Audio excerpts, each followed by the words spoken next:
And we are live, and welcome to the Whisper Power Hour. We've I'm Dan, your host, with my co-host Nicole, who's battling a little bit of under the weatherness with a cough and a couple other little things going on, but that's winter time and that's how stuff happens, right? So we'll all get through it and we'll do the best we can.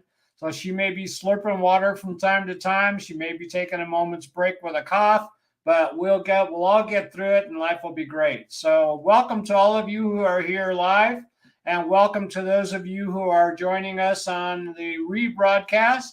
We were glad to see you all here. We already see some people coming on board. Welcome, Nellie. Melly, nice to see you. Well, to see that you're here. Yes. And yeah, your mom's having a little bit of challenge tonight, but we'll get there. All right. So this is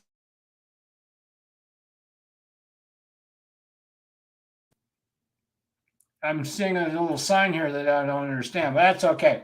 A new broadcast of the new year, and we're going to start this year off with a good mindset of how we're going to get where we want to go in life. All right.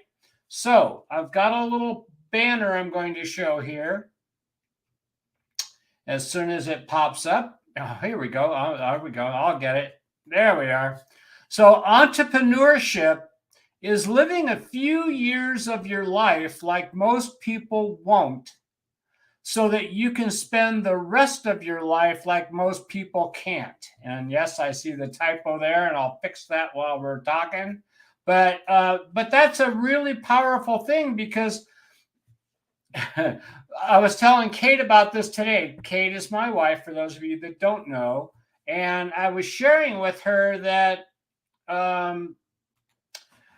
years ago, when we first bought our house, we were sitting in the hot tub and Kate was really upset.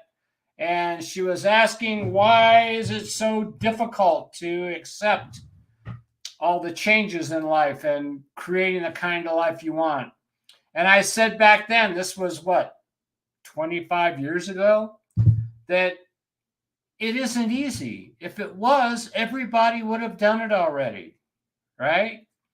And then here it comes full cycle, and we get to see it again. Entrepreneurship is living a few years of your life like most people won't, so you can spend the rest of your life. What did I do? Hit the wrong one?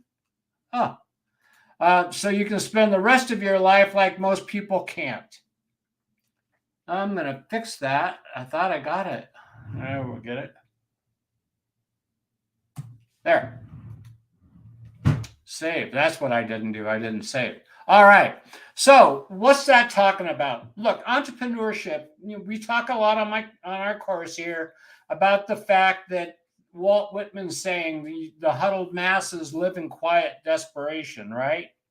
It takes a great deal of determination to change the way you live your life.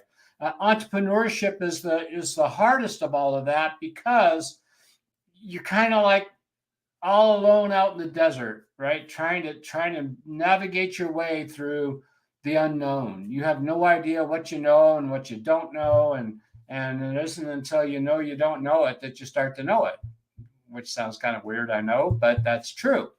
And so most people don't want to suffer. Let's face it, the 9-to-5, $20 an hour job is a lot easier to deal with than going out on your own and being scared to death of what's going to happen and all that good stuff. But the job isn't going to get you anywhere you want to go. It's just a temporary fix. And it really doesn't give you a whole lot of satisfaction, right? So I came from a family of 9 boys and girls, and actually there were a couple others besides that, plus my mom and dad. My dad was an entrepreneur and struggled all the time, but he had that entrepreneurial spirit, and he used to tell me that the only thing a job does is keep you just above broke, and no matter how much money you make in a job, you will always live to that same level. So you're always going to have that same kind of situation.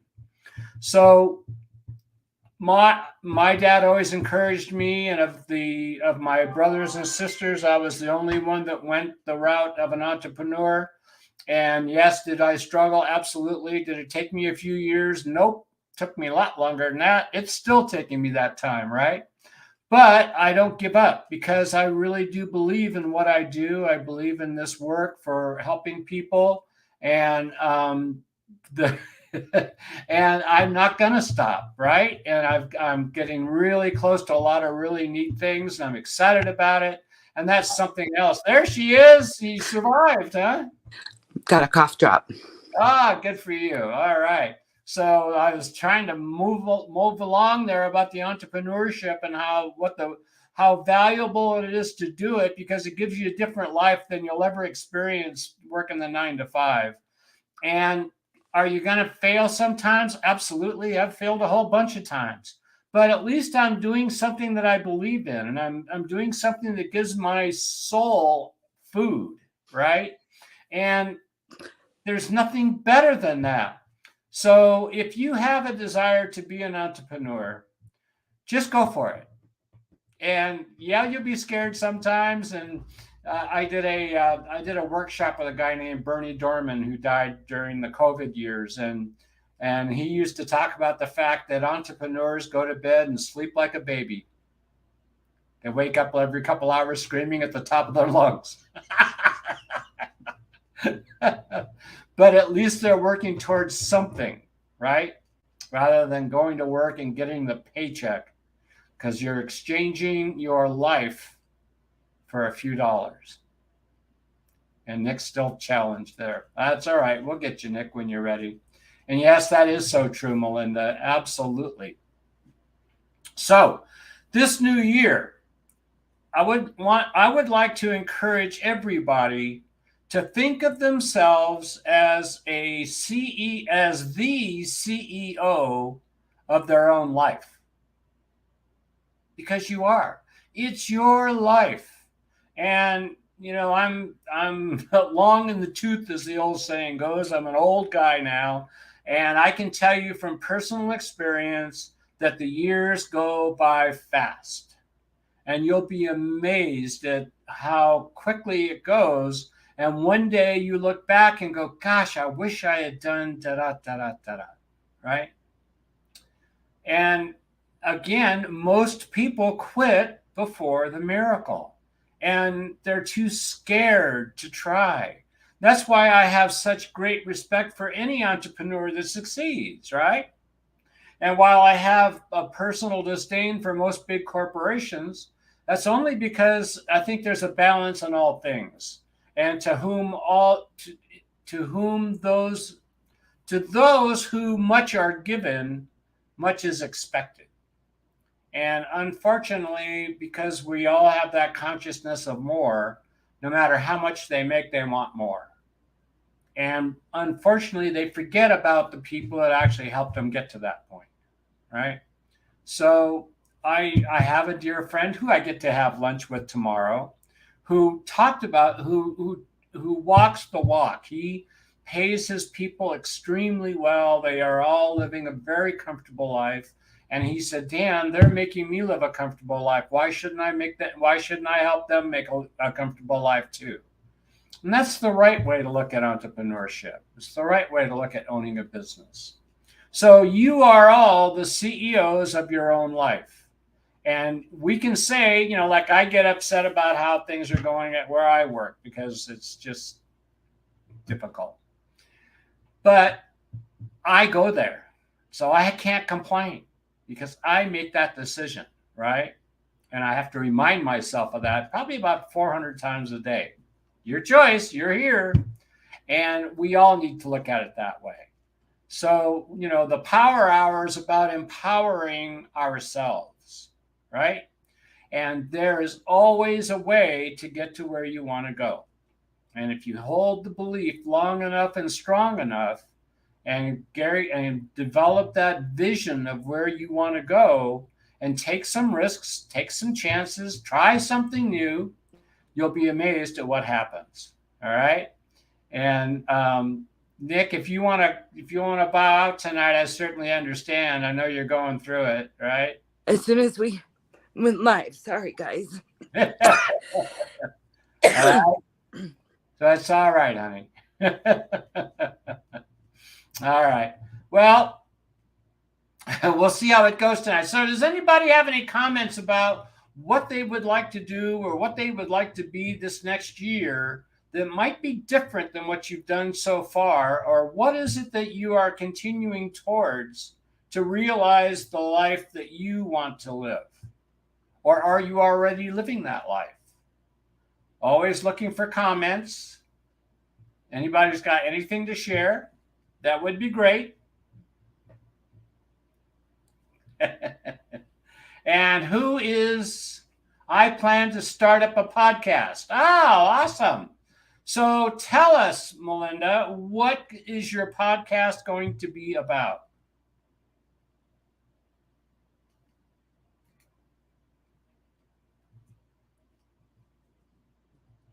And I'm going to have a podcast as well. In fact, I've already got the software set up to do it. It's just a matter of time for me at this point. But yeah, we'll get there. We'll get there. Things are changing. So we'll have to compare notes about podcasts when you get ready to do that, Melinda. But tell us, what is your podcast going? Oh, it's all about families in the travel baseball world, the highs and the lows. Well, see, there's something you have a lot of experience at, right? And there's a lot of people that could benefit from that experience. And not only do you have a lot of experience about the highs and lows of travel in the baseball world, but you have a lot of experience in traveling the world of life and the highs and lows that come with that as well, right? So look at all the amount of help you could give other people. Now, here's the other thing I want to mention about that. I'm glad you commented on these points, Melinda. The truth of the matter is, most of us don't get anywhere in the entrepreneurial world because of two reasons. One, we think we're not good enough. And two, we're afraid that we're going to fail. And what if we fail? Then what, right? Well, if you don't ever start, you can never fail, can you? But you also don't get to live very well. So as you already know, Melinda, you have ups and downs in lives. Those things happen, but life goes on, right? Change happens. That's called living. So take that chance. See what happens. You may absolutely fall on your face and think, boy, I'll never do that again. But you will. You just get up and go again, right? With all the times I've failed, I just keep on going because I know I'm going to make it work. It's like Henry Ford. I think I told that story before about how Henry Ford borrowed a lot of money. In fact, he actually started with was it the Mercury family or Mercury car or Cadillac or anyway, he had other business ventures before he started Ford Motor Company. And then he started Ford Motor Company and he not borrowed, but he got a lot of investors to invest in his dream. And he failed like 3 different times getting it going and lost all their money, right? And he would go back to the investors and say, hey, I'm doing a new round of funding and you guys better put your money in here now. And they said, why would we do that? You've already lost so much of our money. He goes, yeah, but I'm going to hit it. And if you don't put your money in, you're going to feel like fools when I succeed. That's that kind of determination that we all have to have, no matter what we're going towards. You know, like I'm working a job because I have to at this moment, right? But I put in whatever hours I can put in and where my dream is, because if I don't, it's never going to come about, right? It only happens if you put the effort in. So Melinda says, I love to share my stories because you never know who will benefit from it. That's absolutely true. And that's the whole point. You know, if you go on the internet and go, search podcasts, you'll see plenty of people that are making a darn good living doing a podcast, and then all of the other things that come along with it. I saw a post from, actually, it was a news article from one of the founders of Home Depot. Now, the man's in his late 80s, I think, and he's a multi-billionaire, right? And he's complaining that people today don't want to work, and it's all because of the socialists. And,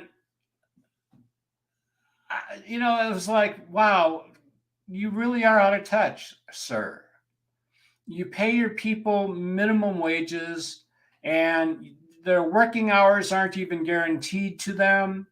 And most of the time, it's a stressful job because they don't hire enough people to do the job right. Customers are upset and they have to deal with them. And nowadays, more people are finding more ways of making more money, and they're smarter than your generation or my generation because they won't put up with that abuse anymore. There's too many other ways that they can make the same kind of money or more. So why should they do that for themselves? And that's why entrepreneurship is probably on the rise again, because there's enough people realizing that there are ways of making a living without putting up with being abused and being underpaid. And good for you guys. Go for it.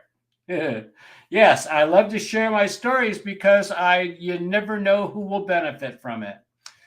I share a lot of my jokes, the self-effacing jokes I have about, a lot of different things, but I do that because it brings laughter, and it brings joy to people's lives, and yes, I have a lot of stories that I share as well, and it's one of the great graces that I got to learn about caring about more about other people than I did myself, was the fact that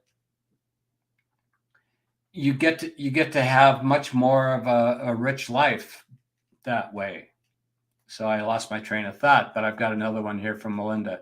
I think more and more people don't want to work for people who think just like that, overworked and underpaid. A lot of companies only care about the top dollar and not their employees anymore. Yes, that's absolutely true. Absolutely true. And it's interesting because a lot of the companies that are struggling are companies that are treating their people that way. And they think that the way you keep everything going well is by cutting back on customer service, so that you cut back your employees' hours so that you save money. But if your customers aren't happy with what they're experiencing in your store, they're going to quit going to your store. And so you're actually feeding the problem that you have already, which is that you're dealing with a gigantic company called Amazon that's wiping out so much of the retail industry. And rather than being smarter about it and realizing that the better you treat your customers, the reason they go into those stores is to have personal touch, not to be ignored and mistreated. And so you're just pushing them to Amazon, because then Amazon, all they have to do is click a button and buy it, and they don't have any hassle. They don't even have to leave their house. But they would if they were getting treated well and getting service. But companies miss it because they too are afraid. It's all about fear, right? Everything that keeps us from what we want in our life is caused by fear. And that's why entrepreneurs tend to do really well, because, so let me ask you a question. Let's see who knows the answer to this. Do entrepreneurs have fear? Anybody know? Yes, they do. They just do it anyway, because the fear is, yes, of course they do, because the fear is not as important to them as it is to succeed. So they're willing to feel the fear and do it anyway, right? But most of us humans don't. We succumb to the fear, right? It's natural to be fearful. You're absolutely right, Melly. But you know what fear is, right? It's facing everything. It's fear. How does that go? Oh, I don't remember it. Forget everything and run. That's one of the ways it goes. There's some others, but I'm going to keep it PG. But yes, you can either run or you can face the fear and go through it anyway. And that's the way I choose to live my life, and a way I want to encourage all of you to do as well. This time on earth is short, people. And I don't want to spend it in misery. I don't want to spend it in negativity. And I don't want to spend it any more than I have to doing anything but what I want to do in my life, because it's my life. And the way I choose to live my life is by being of service to others. It's the way I carry myself in my job. It's the way I do everything I do in the whisper business. It's the way I try to be as a father, as a grandfather, as a great grandfather, as a husband, as a brother, and as a servant of God. So in all those ways, I try to be a servant. Am I successful all the time? No, not even close. But I always strive for that. And that's the way I think we all ought to live. We're all going to make mistakes. You can't help but make mistakes. In fact, that's the greatest way of knowing that you're heading towards your goals, is when you're making mistakes. So, don't be afraid of making mistakes. You're going to do it, right? I make mistakes daily, hourly, probably by the minute, right? But I embrace those mistakes now, because the more I manage to live in the moment, the more I get to experience the mistake and say, okay, this is what I did. This is what I want to do, something different, right? Whereas if I'm living in the past or fearing the future, I'm not even aware of what comes out of my mouth or what I'm doing. So again, being present is such an important part of this journey. The present is the gift from God. It's where all the magic happens. It's where the miracles happen. And I get to see them on a daily basis. I really do. Maybe it's a child's smile or laughter, or sharing with children after Christmas. I will say to them, do you know what I got for Christmas? And they'll go, no, what? I said, a lump of coal. And mom and dad will laugh. If the kids, learn the Christmas stories, they learn that a lump of coal is what you get when you're bad, right? And one little boy says, what did you do? So much fun. All right. Well, Nicole had a little health issue today, a coughing spell that was going on that obviously she didn't feel comfortable being on screen with it. And we're going to all wish her well, that she gets well quickly. And, I wish for everybody to be in the perfect health and as much as they possibly can be. And my thoughts and prayers go to her as well. I want to see her get healthy and be healthy and happy, right? I wish that for everybody. So this new year, we're going to encourage everybody to be the CEO of their own lives and to, move forward in whatever dream it is that you have that you haven't given enough energy to. So give it as much as you can. I will see you all next week, same time, same bat channel. And if you see anybody without a smile this week, what are you going to do? That's right. Give them one of yours. Take care, everybody. We'll see you next week. Bye. I love you too, Melly. Bye, sweetheart.